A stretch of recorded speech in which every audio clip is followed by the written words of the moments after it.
Today, Should I Buy Now? Revisited.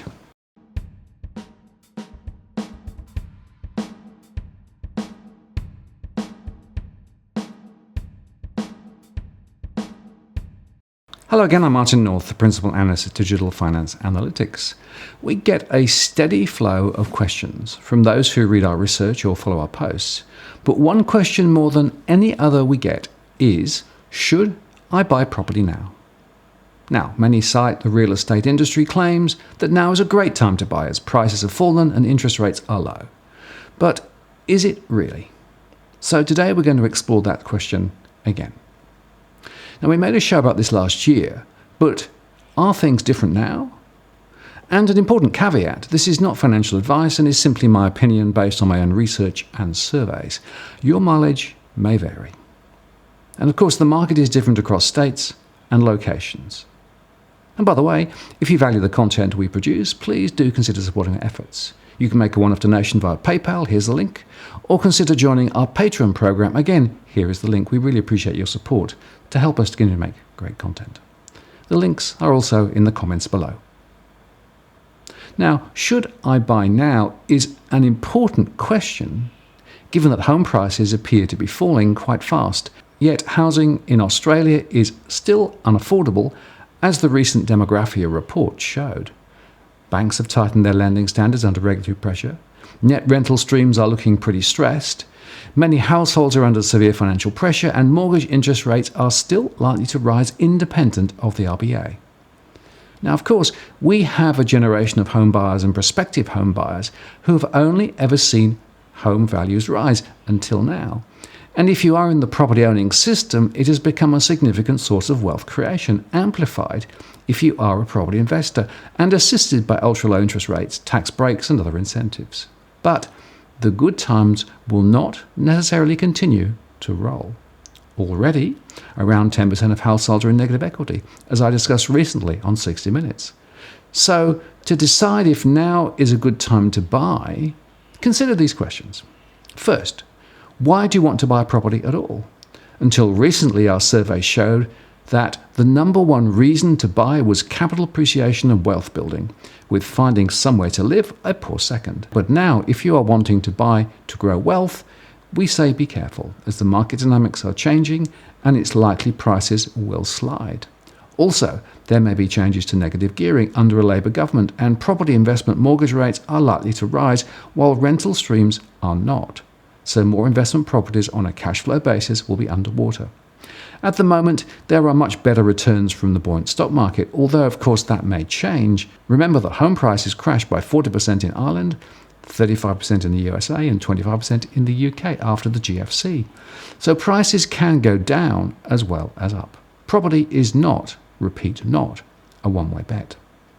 But if you are seeking to buy for somewhere to live and capital growth is less important to you, then you may still find it a reasonable time to transact.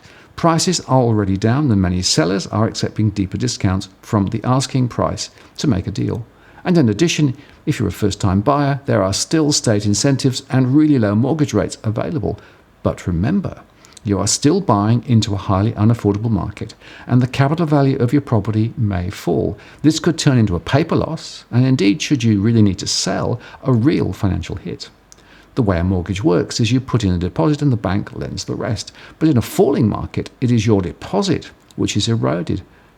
After the GFC, many households in the Northern Hemisphere ended up in negative equity, meaning the value of their mortgage was larger than the market value of their property. As a result, people were stuck living in their properties, unable to move, hoping the market would rise again. And in fact, it did over the next 10 years. So many are no longer in negative equity now, but it was a long and winding road. Next, if you do decide to buy, do the work. First, look around at property available and recent sales to get a sense of the market. Also look at different areas and even different states. Often locations a little further from public transport are cheaper, but then is the trade-off worth it? Also compare new builds with existing property. Often newly constructed homes carry a premium, which, just like a new car on first use, falls away, and Opal Tower highlighted the risks relating to construction quality of some new high-rise builds. On the other hand, there are some desperate builders out there with big projects and few buyers, especially in the high-rise belts of Brisbane, Melbourne and Sydney. So they may do a deal. But then, the offer of a free mortgage for a few months, or a cash rebate, or even a car are signs of desperation. And we're seeing a steady stream of people who signed up for off-the-plan builds, but then when it comes to getting a mortgage, they cannot find one, so cannot complete. Some are now even trying to escape the contract, but that may be tricky, so read the small print on these contracts. And ask yourself, what happens if you cannot complete the transaction? It's also harder to add value to a new property, whereas an older one may offer more potential for investment and upgrade, and this can be a way of helping to preserve value. And there is an old adage which I think is quite useful: buy the worst property on the best street. And this is still true with caveats. You should check the condition of the property so you know what you're up for. Also, do the work when it comes to a mortgage. Our research shows you can often get better mortgage rates from some of the smaller customer-owned lenders as opposed to the big four by going direct to them. So shop around. While using a broker may help, again, we find that some of the best rates are found by borrowers who do the work themselves. And many brokers will do the right thing and really help, but there is a risk that the commission and ownership structure of broker firms may mean they do not have access to the best rates, and they may not always be working in your best interests. So be careful. The Royal Commission was a warning here. And there is also more work to do on affordability.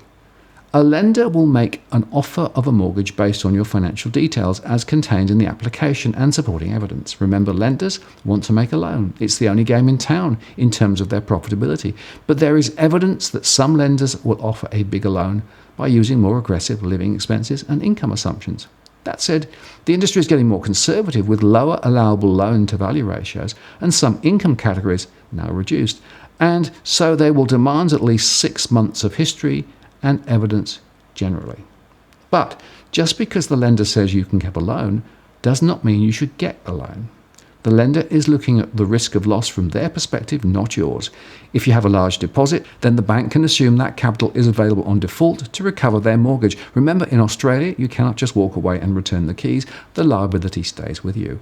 So ask the lender, not just about repayments at current interest rates, but also what happens if they rise. A good rule of thumb is catering for a 3% rise in rates. Get the lender to tell you what the revised repayments would be at this higher rate, and ask yourself if you could still make the repayments. This is important as incomes are not growing in real terms and mortgage rates may well rise. And if you cannot make the repayments at 3% higher, get a smaller loan and buy a smaller place. And you may need to build your own cash flow to test what is affordable. Again, don't rely on the bank for this. Remember that they are concerned about risk of loss to their shareholders, not yours. ASIC's Money Smart Budget Planner is a good starting point. Also remember to include the transaction and stamp duty costs in your calculations. And another area is the deposit you will need. These days you are likely to need a bigger deposit. 20% will be a good target, as this then avoids having to pay for expensive lenders' mortgage insurance. Above that, you will need this facility, which is, to be clear, a protection for the bank, not you. And more prospective borrowers are turning to the bank of mum and dad for help, but there are also risks attached to this arrangement. See our earlier video blog on the bank of mum and dad. And some buyers are clubbing together to purchase, but there are risks attached to these arrangements too. Finally, if you do buy, work on the assumption that you will need to hold the property for some time, say a minimum of 3 to 5 years. The old trick of flicking after a year or so will not work if, as we expect, prices fall further. And remember too that there are additional costs of owning a property, from council rates, running costs such as electricity, and maintenance costs. Owning property is an expensive business. Make sure that these costs are included in your cash flows.